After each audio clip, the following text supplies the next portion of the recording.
Ողջույն սիրելի հետևորդներ։ Եթե այսօր հարցում անցկացնենք եւ հարցնենք,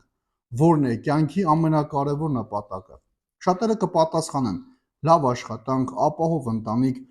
սեփական տուն, ֆինանսական կայունություն, հաջող կարիերա։ Սրանք անշուշտ կարևոր են, բայց եթե նույն հարցը տանք Պողոս առաքյալին, նա կասի մի բան, որը կշրջի մեր ողջ մտածելակերպը։ Այս աշխարհի կերպարանքն անցնում է, այսինքն այն ամենը, ինչի հետևից մարդիկ հաճախ վազում են ամբողջ կյանքի ընթացքում, մի օր կավարտվի, իսկ ինչը կմնա։ Այս հատվածում առաքյալը խոսում է ամուսնության, կուսության, կյանքի առաջնահերթությունների մասին, սակայն նրա հիմնական նպատակը, հիմնական թեման ոչ թե ամուսնությունն է, այլ ամբողջական նվիրումը Քրիստոսին։ Եվ եթե զգում ես, որ աշխարհի հոգսերը խլում են քո խաղաղությունը, եթե անդադ վազում ես եւ չգիտես դեպի ուր, ապա այս խոսքը հենց քո համար է։ Ինչ վերաբերում է կույսերին, ապա Տիրոջից հրաման չունեմ, բայց ես, որպես Տիրոջից ողորմություն գտած մեկը, որին կարելի է վստահել, այս խրատն եմ տալիս։ Կարծում եմ, որ նրանց վիճակը լավագույնն է, բայց ներկա վտանգի պատճառով ավելի լավ է, որ մարդ մնա այնպես, ինչպես որ է։ Կապված ես կնոջ հետ, մի փորձիր բաժանվել, կապված չես կնոջ, կին մի փնտրիր։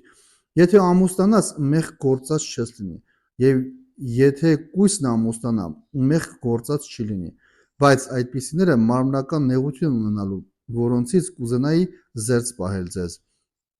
Բայց այս եմ ասում, եղբայրներ, թե ժամանակն արդեն կարճացել է, այսուհետև նրանք, ովքեր կին ունեն, թող ապրեն այնպես, իբրև չունեն։ Նրանք, ովքեր սուգ են անում, թող ապրեն այնպես, իբր չեն սգում։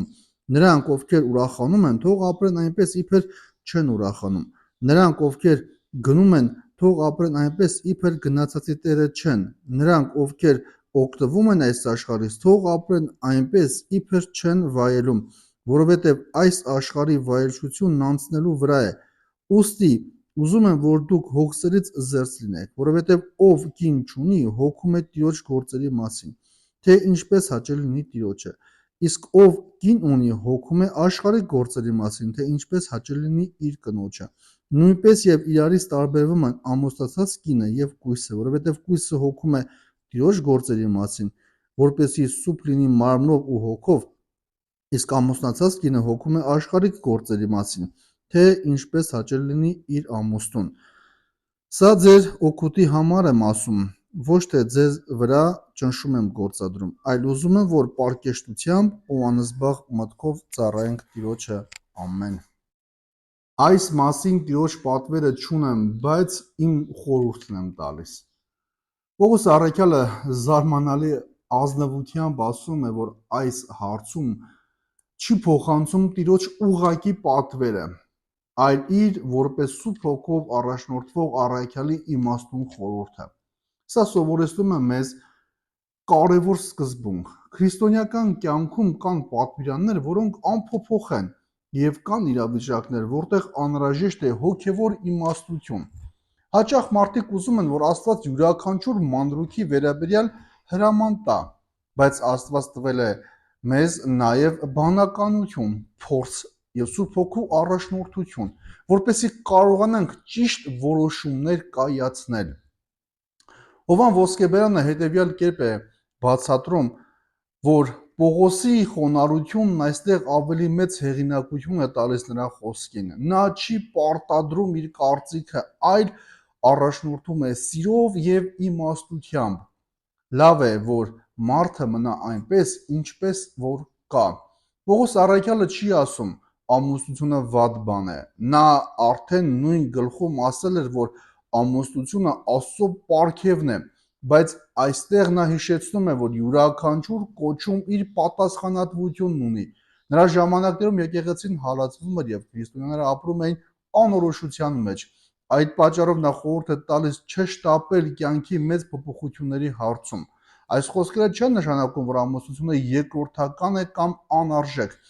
Դրանք նշանակում են, որ ցանկացած որոշում պետք է կայացվի Աստծո կամքի լույսի ներքո, ոչ թե հասարակության ճնշման կամ վախի ազդեցությամբ։ Այսօր շատերն ամուսնանում են միայն այն պատճառով, որ արդեն ժամանակն է, կամ որովհետև բոլոր ընկերներն արդեն ընտանիք ունեն։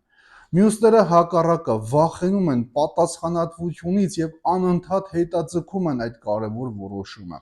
Պողոս առաքյալն հիշեցնում է, որոշումը պետք է ծնվի ոչ թե ճնշումից, այլ Աստծո առաջնորդությունից։ Նրանք, ովքեր կին ունեն, թող լինեն այնպես, ինչպես թե չունեն։ Այս խոսքերը հաճախ սխալ են հասկանում մարդիկ։ Պողոսը չի ասում անտեսել ընտանիքը կամ սիրել կնոջը պակաս, նա ասում է, որ նույնիսկ ամենաթանկ հարաբերությունները չպետք է զբաղեցնեն այն տեղը, որը պատկանում է միայն Աստծուն։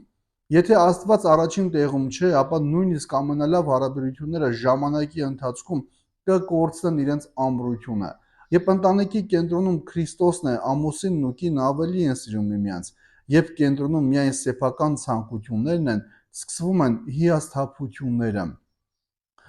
Սուրբ Եփրեմ ասորին ասում է. սիրտը, որն ամբողջությամբ կապված է միայն երկրայինին, դժվարությամբ է բարձրանում դեպի երկինք։ Այս աշխարհի կերպարանքն անցնում է։ Պողոս առաքյալը այս արտահայտությունն անում է եւ կարծես սա ամբողջ հատվածի առանցքային միտքն է։ Մեր տունը, մեքենան, աշխատանքը, համբավը, սոցիալական ցանցերի հետևորդները, նույնիսկ մեր երիտասարդությունը մի օր անցնելու են։ Սա հոռետեսություն չէ, սա ազատություն է։ Երբ հասկանում ես, որ աշխարհը ժամանակավոր է, սկսում ես գնահատել այն, ինչը հավիտենական է, հավատքը, սերը, ողորմությունը, Աստծո ներկայությունը վերջապես։ Այսօր մարդիկ տարիներ են ծախսում իրենց վիրտուալ կերպարը գեղեցկացնելու վրա։ Մի լուսանկար հավաքում է հազարավոր հավանումներ, իսկ մի քանի օր հետո բոլորը մոռանում են դրա մասին, բայց մի բարի գործը, մի անկեղծ աղոթքը, մի մարդու փրկված հոգին հավիտենական արժեք ունի, հավատացեք։ Սուրբ Օգոստինոս Երանելին ասում է. մի կառչիր այն ամենից, ինչը ժամանակ է խլելու քեզանից, կառչիր Քրիստոսից, ով երբեք չի անցնում, որպեսի առանց շեղվելու ծառայեք Տիրոջը։ Պողոս առաքյալի վերջնական նպատակը պարզ է։ Նա ցանկանում է, որ քրիստոնյան ամբողջ սրտով նվիրվի Աստծուն։ Նա չի հակադրում ամուսնությունն ու կուսությունը, նա հակադրում է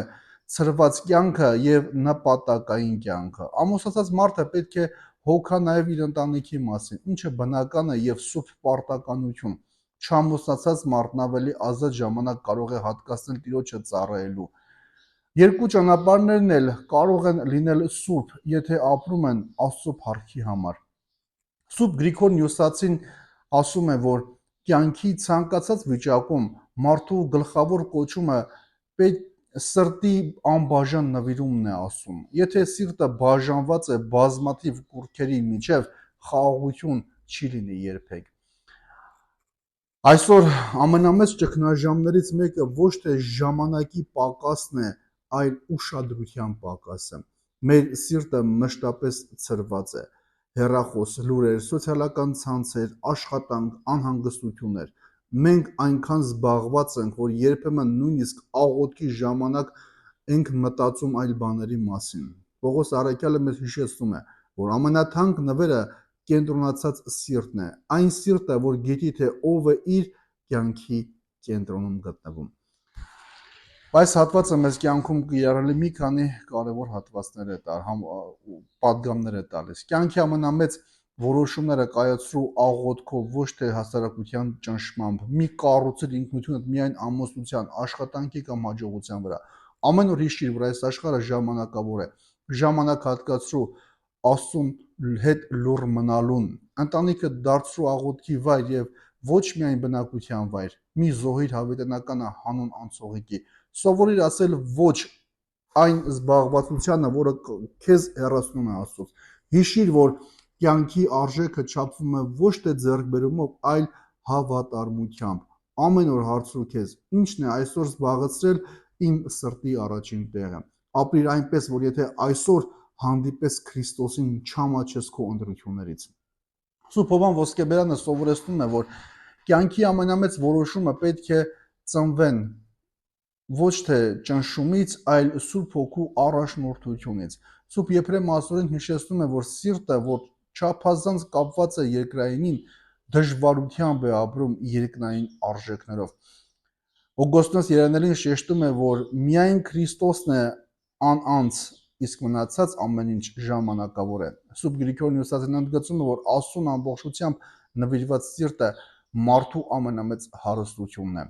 Սիրելի հետևորդներ, Կորինթացիներին ուղված առաջին նամակի 7-րդ գլխի 25-ից 35-րդ հատվածը ոչ թե ամուսնության կամ կուսության մասին վեճ է, այն հարց է տալիս յուրաքանչյուրիս. ինչն է զբաղեցնում քո սրտի առաջին տեղը։ Կարող ես ունենալ ընտանիք եւ ամբողջ սրտով ծառայել Աստծուն։ Կարող ես լինել չամուսնացած եւ ամբողջությամբ նվիրվել Քրիստոսին, բայց կարող ես նաեւ ունենալ ամեն ինչ եւ միևնույն ժամանակ կորցնել ամենակարևորը՝ Աստծո ներկայությունը։ Այս աշխարհի կերպարանքն իսկապես անցնում է, անցնելու են մեր տարիները, ձեռքբերումները, անհանգստությունները եւ նույնիսկ մեր ամենամեծ հաջողությունները, բայց չի անցնելու այն սերը, որով ծառայել ես Աստծուն, չի անցնելու այն աղոթքը, որ արել ես հավատքով, չի անցնելու այն մարդը, որին օգնել ես մոտենալ Քրիստոսին։ Ուստի ապրենք ոչ թե միայն այսօրվա համար, այլ հավիտենության տեսանկյունից։ Թող մեր կյանքի ամենամեծ նպատակը լինի ոչ թե պարզապես լավ ապրելը, այլ այնպես ապրելը, որ մեր ամբողջ կյանքը դառնա փառք Աստծուն։ Սիրելի հավատավոր հետևորդներ, եթե օգտակար եղավ ձեզ այս տեսանյութը, կարող եք հավանել, մեկնաբանության մեջ գրել ձեր կարծիքը, բաժանորդագրվել մեր YouTube-յան ալիքին եւ այս տեսանյութը ուղարկել քո բոլոր ընկերներին, բարեկամներին, հարազատներին, նրանց եւս հաղորդակից դարձնելու Աստծո խոսքին։ Աստված օրհնի բոլորիդ։